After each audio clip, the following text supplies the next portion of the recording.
नमस्कार मित्रांनो, creative maths Marathi या आपल्या लाडक्या युट्यूब चॅनलमध्ये पुन्हा एकदा तुमच्या सगळ्यांचं सहर्ष स्वागत आहे. इंग्लिशचा रायटिंग स्किलचा एक महत्त्वाचा भाग म्हणजे ड्राफ्टिंग अ स्पीच. स्पीच कसं ड्राफ्ट करायचं यावर थोडी आपण चर्चा करूयात. मित्रांनो, स्पीच ड्राफ्ट करण्यासाठी काही सेंटेन्स आपल्याला बनवावे लागतील. तर असे कुठले सेंटेन्सेस आहे, की जे कॉमनली आपल्याला प्रत्येक प्रकारच्या स्पीचमध्ये आपण वापरू शकतो. त्या स्पीचची सुरुवात कशी करायची आणि शेवट कसा करायचा आणि त्याच्यानंतर मधली जी काही वाक्य आहेत ती आपल्याला कशी तयार करता येतील. या सगळ्या मुद्द्यांवरती आपण चर्चा करूयात. जाऊयात पटकन पुढं. पुढे जाण्याच्या अगोदर एक रिक्वेस्ट आहे मित्रांनो, जर तुम्ही नवीन असाल आपल्या चॅनलवर आणि अजूनपर्यंत आपला चॅनल सबस्क्राईब नसेल केला, तर आत्ताच आपला चॅनल सबस्क्राईब करून त्या बाजूला असलेलं बेलचं बटन दाबायला विसरू नका. बघा मित्रांनो, या ठिकाणी आपल्याकडे एक महत्त्वाचा मुद्दा आहे, की स्पीच ड्राफ्ट करत असताना बघा, ड्राफ्टिंग अ स्पीच हा जो प्रश्न आहे ना बी2, एक तर डायलॉग रायटिंग किंवा स्पीच ड्राफ्ट करा. याला ऑप्शन असतो. म्हणजे क्वेश्चन नंबर 5 मध्ये जो बी1 आणि बी2 प्रश्न असतात, त्याच्यामध्ये बी1 असतो डायलॉग रायटिंग आणि बी2 असतो स्पीच ड्राफ्ट करा. तर दोघांपैकी तुम्हाला एक प्रश्न विचारला जातो. तर आपण आता काय करूयात, स्पीच कसा ड्राफ्ट करायचा ते बघूयात. बघा, भाषणाची जी सुरुवात आहे, ती दिलेल्या विषयाचे शीर्षक देऊन आणि भाषणाची सुरुवात पारंपरिकरित्या करावी. बाबा, भाषणाची सुरुवात जी आहे ना, सगळ्यात पहिली गोष्ट टायटल तुम्ही टाका. टायटल नाही टाकलं तर गडबड होईल. तर भाषणाला सुरुवातीला टायटल टाकणं गरजेचं आहे आणि नंतर सुरुवात करायची. Respected all dear teachers and principal and my dear sorry बरोबर, good morning respected principal, teacher and all my dear student. इथून अशी तुम्ही सुरुवात करू शकताय. ओके. त्याच्यानंतर मग पुढे बघा. त्यानंतर दिलेल्या मुद्द्यांचे स्पष्टीकरण आणि काही उदाहरणांचा उपयोग करून विषय रंगवण्याचा प्रयत्न करावा. त्याच्यानंतरच्या पुढच्या पॅराग्राफमध्ये जो काही विषय दिलाय तो रंगवायचा प्रयत्न करायचा, साधारणतः 2 पॅराग्राफमध्ये. आणि त्यानंतर भाषणाचा योग्य रीतीने समारोप करावा आणि नंतर भाषणाचा समारोप करावा आणि संपूर्ण भाषणाचा मसुदा 3 परिच्छेदामध्ये तरी आला पाहिजे. तर बघा, तो आता कसा लिहायचा आपण बघूयात. या ठिकाणी स्पीचला एक विषय. आता हा प्रश्न ऑलरेडी मार्च 2022 ला आला होता. काय प्रश्न आहे? Imagine that you are the general secretary of your school cultural committee. तुम्ही तुमच्या स्कूल कल्चरल कमिटीचे एक जनरल सेक्रेटरी आहात. Write a speech on the tree. बघा, on write speech on the trees are our best friend. Tree are our best friend या विषयावरती तुम्हाला आता बोलायचं आहे. तर हे खालचे मुद्दे घ्या. पहिली गोष्ट, tree give us flowers, fruits and shade shade and oxygen. म्हणजे ते आपल्याला फुलं देतात, फळं देतात, त्याच्यानंतर लाकूड देतात, आपल्याला सावली देतात आणि ऑक्सिजन देतात. Tree maintain the balance of nature. निसर्गाचं जे काही बॅलन्स आहे, निसर्गाचा समतोल जे आहे, ते झाडं ठेवत असतात. It's everyone's responsibility to save trees. प्रत्येकाची रिस्पॉन्सिबिलिटी आहे, प्रत्येकाची जबाबदारी आहे झाडं वाचवणं. Okay. Plant more trees, save more lives. जास्तीत जास्त झाडं लावा, जेणेकरून जास्तीत जास्त माणसं जगतील. Add your own point. तुमचे काही स्वतःचे ओन पॉइंट टाका. आता सुरुवात जी आहे मित्रांनो, काय करा, सगळ्यात पहिली गोष्ट टायटल द्या. बघा, टायटल द्या. Tree are our best friend. Trees are our best friend. त्याच्यानंतर हे वाक्य कुठल्याही प्रकारचं भाषण आलं बाळांनो, कुठलंही भाषण येऊ द्या. सगळ्या भाषणला हे वाक्य जसं आहे तसं लिहा. Respected principal, teachers and my dear friends. कुठलंही आलं भाषण, respected principal, teachers and my dear friend लिहिलं. पुढे काय लिहायचं? A very good morning to all, to one and all. सगळ्यांना या ठिकाणी गुड मॉर्निंग हे वाक्य पण. It's a great honour for me to stand before you and share my thoughts on this important topic.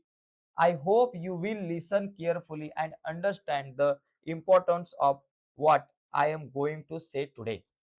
बघा, या ठिकाणी हे जे वाक्य आहे मित्रांनो, हे प्रत्येक प्रकारचे, आता तुम्हाला सांगतो एवढं जर तुम्ही पाठ केलं तुमचं काम झालं. कुठल्याही प्रकारचा विषय असू द्या, कुठल्याही प्रकारचा विषय असू द्या, तुम्ही एक काम करा. A very good morning to one and all.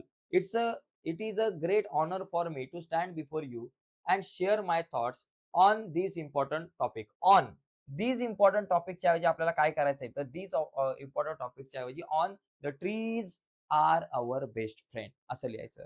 याच्याऐवजी काय लिहायचं? The trees are my best friend. त्याच्याऐवजी विषय दुसरा आला. Important of environment, important on environment. म्हणजे विषय बदलेल, परंतु तुमचा हा जो मॅटर आहे तो तसाच्या तसा राहणार. त्याच्यामुळे याला जसं आहे तसं पाठ करा. पहिला भाग जसा आहे तसा आहे. त्याच्यानंतर very good morning to one and all. It is a great honour for me to stand before you and share my thoughts on the trees are our best friend किंवा ऑन दिस इम्पॉर्टंट टॉपिक. इथं तुमचा विषय बदलू शकतो. जो विषय येईल त्याचं नाव इथं लिहायचं.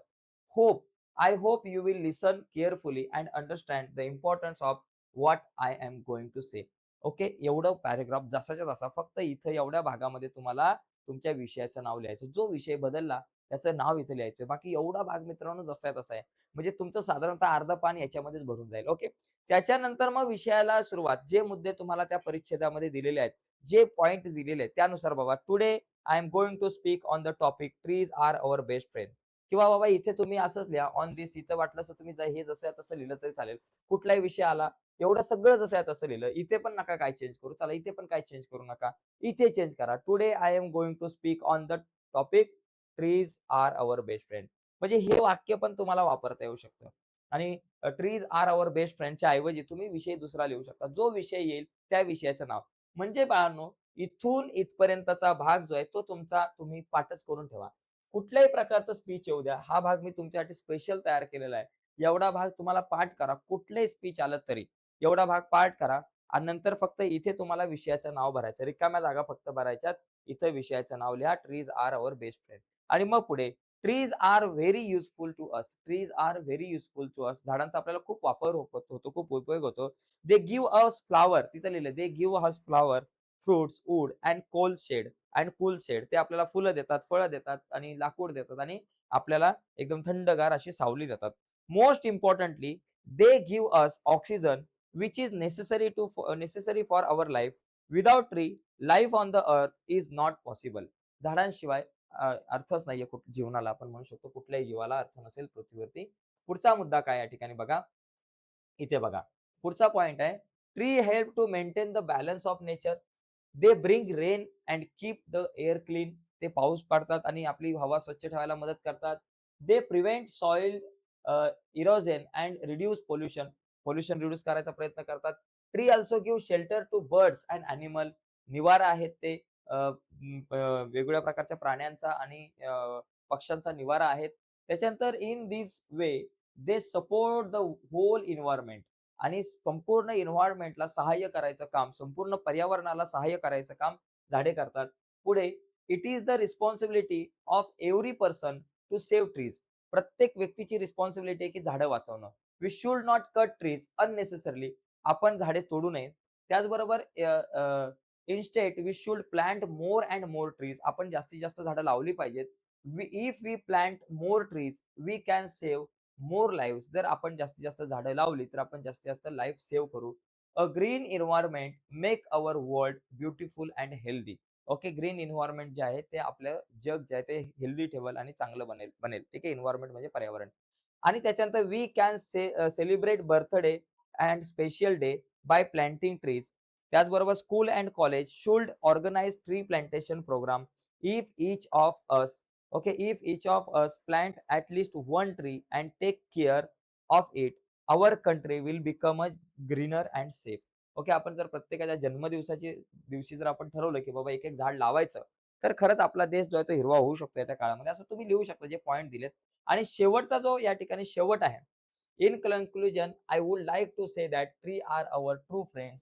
Let's promise to protect them and plant more trees for better future. आणि त्याच्यानंतर हे जे वाक्य आहे ते जसं तसं प्रत्येक प्रकारच्या भाषणामध्ये तुम्ही वापरू शकताय. कुठलंही भाषण असेल हे वाक्य जसं तसं वापरा. Thank you all for giving me this opportunity to express my views. Have a nice day. हे वाक्य कुठल्याही प्रकारच्या तुम्ही या ठिकाणी पॅराग्राफमध्ये कुठल्याही प्रकारचा विषय जरी आला तुमचा भाषणाचा तर ते वापरू शकताय. तर मी तुम्हाला सुरुवातीला काय वापरायचे ते सांगितलं आणि शेवटीला ही 1-2 वाक्य जी आहेत ती वापरा. जेणेकरून तुमचं जे काही स्पीच आहे ते पूर्ण दिसेल. आणि त्याच्या मधल्या भागामध्ये जे पॉइंट दिलेत त्या पॉइंटला अनुसार काही वाक्य तयार करा. जे मुलं मराठी मीडियमचे आहेत ज्यांना इंग्रजी कन्स्ट्रक्शन करताना त्रास होतो त्यांच्यासाठी ही व्हिडिओ खूप इम्पॉर्टंट आहे. त्यामुळे ही व्हिडिओ जास्तीत जास्त आपल्या मित्रांना मैत्रिणींना शेअर करायचा प्रयत्न करा. तर आजच्या या चर्चेमध्ये मित्रांनो इथेच थांबूयात. नक्कीच तुम्हाला आजची व्हिडिओ आवडली असेल तर व्हिडिओला लाईक करा. नवीन असाल तुम्ही आपल्या YouTube चॅनलवर अजूनपर्यंत आपला चॅनल सबस्क्राईब नसेल केला तर आत्ताच आपला चॅनल सबस्क्राईब करून त्या बाजूला असलेलं बेलचं बटन दाबायला विसरू नका. धन्यवाद मित्रांनो. बाय तुम्हाला.